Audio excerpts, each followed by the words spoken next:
Well, Palo Alto often boasts about its major infrastructure projects in the last few years, the libraries, the parks. Here's one that we usually get to, and we're very happy to see today with Ken Dueker, the city's Director of um, Office of Emergency Services. This is the city's new EOC, Emergency Operations Center, that we're about to get a quick tour of.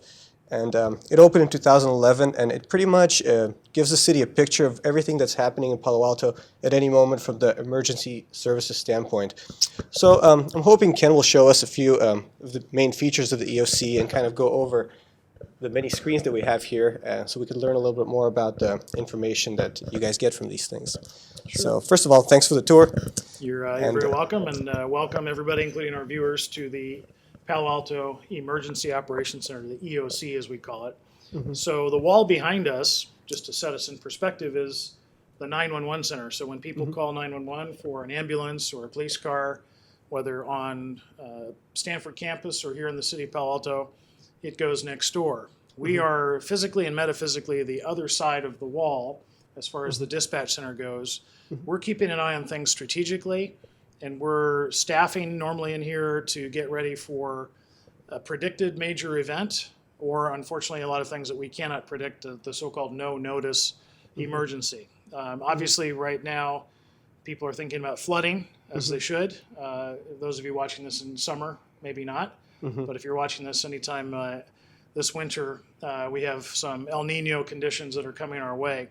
So many people don't understand that there's no magic way for us to know for sure if flooding will occur, when it will occur, and more importantly, where it will occur. So in lieu of magic, we have technology. But we do have technology. So what are we seeing here? Like, what are these maps telling you right now? Yeah, so this is a live weather radar map. And by the way, most everything in here is actually accessible to the general public. There are web pages. So if you're curious about this, most of these things, if you Google live weather radar or so forth, you can get this kind of information. But this is an example of the sort of thing we're monitoring today. When you see the dark green and yellow little blobs moving, those are clouds and precipitation right now, just kind of mainly to the south and to the east of us here in Palo Alto. And the numbers are the kind of percentage of precipitation, or what? There's a 52 next to Palo Alto right now. Those are actually degrees. Oh, it's the temperature? So the temperature, and then the little staff is showing just way the wind is blowing, and all those are configurable to display whatever you care to look at, and you can turn off what you don't care to look at to declutter the screen. Okay, so that's the weather map, and now looking next to it, you can't predict the weather, but you could easily predict traffic, and 101 looks to be congested right now. Let me move over here so you can get a better shot of the screen. It will. Looks like 4 screens on one. This is so what are we seeing this here? is a quad display. Again, these are for the most part, easily accessible. So Caltrans traffic information. You can also, of course, look at Google Maps and toggle on the traffic. Red is bad, yellow is not so bad, green is unbelievable, right? So we're looking at traffic, and the reason we care about traffic in the Emergency Operations Center, especially during a flood or another event, is we need to be able to tell people where to go and where to avoid, including our own staff and our first responders. And as we think about some unique things in Palo Alto, such as the Stanford Hospital, we're very sensitive to making sure that ambulances can get in and out of the hospital area, which is sometimes a challenge, but at least we have what's known as situational awareness. The upper one there is the same map we saw on the right, just a condensed view. This is a little graphical view. We'll see a different shot of that, just showing wind chill, dew point temperature, other meteorological data. And then of interest to the general public is the lower left. If you go to cityofpaloalto.org/storm map, all one word, storm map, or simply go to /storms with an S, you can pull that up. In a EOC activation, that will show what roads are closed, what trees are down, what's been reported already to 911 or to the Emergency Operations Center.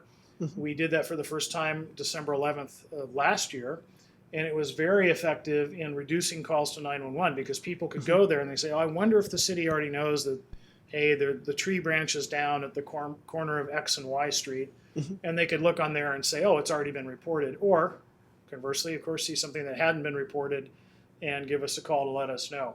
It also shows the sandbag site locations, little icons there. And if you look Mountain View and just off the map, Sunnyvale has a map as well. So if you were to click, let's say you're interested in what's going on in Sunnyvale, you go scroll south a little bit, click on the Sunnyvale map, and it will pull up their view of the world from their emergency operations center. So lots of information here. Traffic, weather, flood levels. Very cool. Absolutely. Should we check out some of the other ones? Sure, let's move down this way.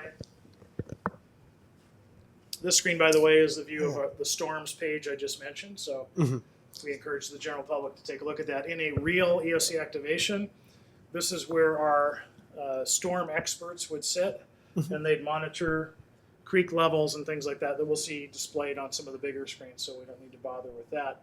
Some of these paper items here are kind of interesting to look at. It shows everything from the organizational chart of the EOC through some of our so-called standing objectives. That is, what's important to us in city leadership, not just public safety, but the city manager, the head of utilities, the head of public works. When we activate the EOC, what we want to be thinking of. Some of this seems kind of obvious, but under stress, we want to be sure that everybody's clear and working off the same sheet of music, as it were. Excellent. The other paper form that might be of interest here, as we move the camera over this way, is the OES 25 questions. This comes from the state of California, OES, the Office of Emergency Services. And disaster after disaster, these are the top 25 things that everybody wants to know. It's not just the media, it's not just the mayor. It's everybody, including the incident commanders. In many cases, and this is important for the public to understand, question number one may be the hardest one to answer, at least in the beginning. Which is what happened. What happened? Right. A lot of people think, well, we have all these cool monitors in here and cameras and telemetry and smart people.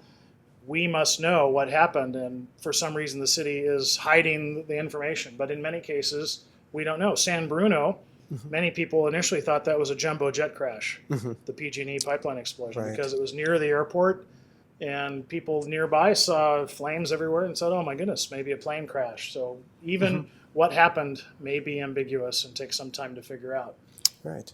So speaking of cameras, we have Super Bowl 50 coming our way, so we have this up as an example of monitoring cameras, in this case traffic cameras near the Levi's Stadium. It looks pretty light right now at 101. Pretty light compared, right now compared there. to that map out there. Yeah, that's the on-ramp. Okay, So that's that's why. monitoring, but the on-ramp is backed up, as you can see. Oh, So we're cognizant of what's going on in our neighboring jurisdictions because an event or even traffic down in Santa Clara directly affects what happens here in Palo Alto. And as we move to Super Bowl, the FBI tells us we should anticipate somewhere close to 2 million extra people in the Bay Area, and only 80,000 or so will be at or near the stadium. So for us, we need to know where those other 2 million or so people are going to be. We hope that they're shopping and having fun and dining in Palo Alto restaurants, but the reality is that some of them will have a need for medical services or have a need for other public safety services, and we need to be prepared to do that, in addition to anything more calamitous that could occur. So that's a quick shot of that. Not to mention the impact it would have on Palo Alto's emergency responders going back to the city to do anything if there's traffic. Right. We were talking about it off camera, because more and more responders now work outside It's Palo tough. Alto. A lot, not just our responders, but Stanford Hospital staff live pretty far away. As I've said before, there are not very many of us who live in Palo Alto or nearby, so things greatly depend on what time of day, what time of week a bad thing occurs. It's going to change our ability to respond. These three cards just have a little bit to do with some of our mobile assets. We're in a building, unfortunately, that does not meet current essential facility standards, especially for seismic. So if we had to evacuate the 911 center and the EOC, we can approximate some of the capabilities with these vehicles, also with some military type tents that we would set up, and try to keep our core operations going as long as possible and resume them, of course, as quickly as possible. If people are interested in this. Is this the only one in the Bay Area, as far as you're aware, the mobile center? There are 5 vehicles that are somewhat similar. We try to be humble, but we believe our MEOC is really one of the best, and it's evidenced not by our opinion, but by the fact that we've been invited to exhibit at a number of conferences throughout the state as an exemplar of what could be done. So we're proud of that, but we're not going to get too cocky. We're always trying to improve. So if people are interested in the MEOC and learning more, they can go to cityofpaloalto.org/public safety, all one word, public safety, and we have a whole web page about this vehicle and some of the others. We'll spin around here. And my favorite screen. This is look at our, everything that's happening at Palo Alto right now yeah, on it's this not just screen. Palo Alto, as you'll see, we're tracking what's going on in neighboring communities. So this is our CAD, computer dispatch. So public safety primarily, although we can look at utilities and public works. And we're looking at where all of the calls for service. So these are 911 calls coming in to our dispatch center, to Los Altos, to Mountain View, and for those who don't know, we do dispatch Stanford as well. So if you look on the map portion there on the right-hand side of the screen, you'll see fire engines, ambulances, police cars. If you had a lot of time, you could actually see them move around.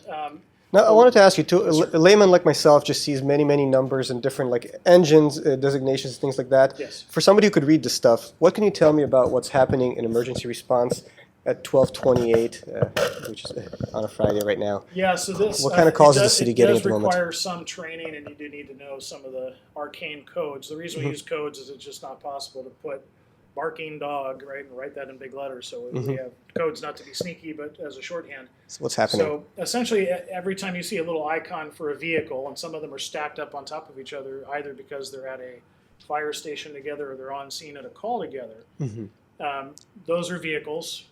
The more complex part, to answer your question, is when you see the rectangles with numbers, those numbers correlate to case numbers. Okay. Or instant numbers in dispatch. So the the number by itself doesn't mean anything. You have to cross-reference it to the calls for service that are up here on the events board, which is the upper left.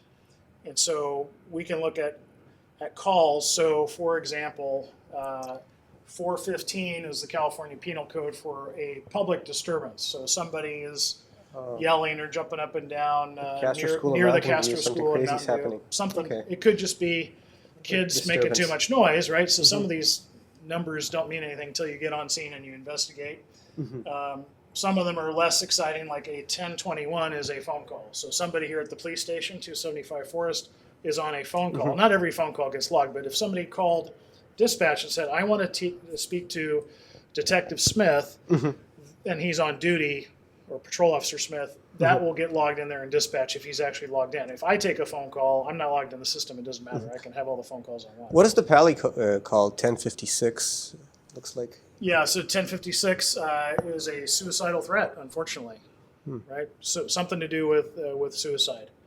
Again, looking at it on the screen doesn't mean anything, right? So you have to go there and investigate and learn more. The lower section here are all the units. Right now, I have them kind of stacked up by who's on calls of interest, and then everybody who's available, we'd scroll down in the window. So in a major crisis, it gives us the ability to see what's going on, what hasn't been addressed yet, and what resources I have left, right? And see that, luckily, in a more regional way. So that's a quick overview of our CAD system. This is kind of the most critical screen, it looks like, at least. It's one of them, for sure. Kind of shows, it's dealing with it shows the details of with the our whole public operation. safety operations. Cool. This not a fancy screen, but a little reminder of our purpose here of the Emergency Operations Center. So the 8 big things we do in here, and if you were to boil it all down, our job is to support the people who are out there risking their lives in the field, and that's. We do that a number of ways. Again, having that situational awareness. For example, if you were a firefighter and you're responding to a call and you were unaware that around the corner there were a criminal incident, in a major crisis, it'd be incumbent upon us, normally upon dispatch, to let you know that there's a hazard of some kind near you and you could take appropriate action. Oh, right? Cool. So it pretty much coordinates everyone. Great. And our last screen that we're going to look at here, again, is one of these combo screens. And this is the screen that everybody in Crescent Park would be familiar with, at least part of it. Absolutely. So going to the citypalto.org/storms, you're going to see all this. It just won't be in this dashboard format, but it's the creek monitors. It's also actually a camera that looks at the creek there, the Bayshore camera, and we're looking at more depth than we did in the prior screen at some of these key meteorologic data points. We're also looking at a different flavor of weather radar from the National Weather Service there. It's an expanded view to let us know what's coming. And so I want to just readdress that in the context of storms. Even with all the weather radar and sensors that we have, we may get 90 minutes or less of warning from things looking okay to things being on the verge of flooding.